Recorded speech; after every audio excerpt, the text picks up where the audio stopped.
what is the aim of Teacher Luis when he introduced the difficult social problems of poverty of disadvantaged sectors using brainstorming? Ito medyo wordy, no?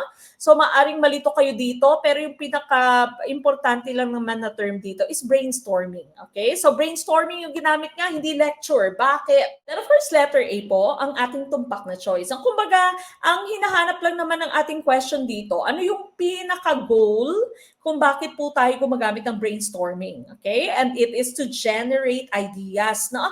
And now, napaka-importante din po na ating malaman or ating po maintindihan that whenever you are using brainstorming no, as a teaching strategy to generate ideas, dapat po hindi ka judgmental as a teacher. Okay? So, dapat hindi mo siya tatablahin or hindi mo sasabihin, ay, naku, ang pangit naman ang ideya mo, naku, walang kwenta, naku, ganyan, no? So, hindi po pwede. Dapat open ka sa lahat ng ideas nila, no?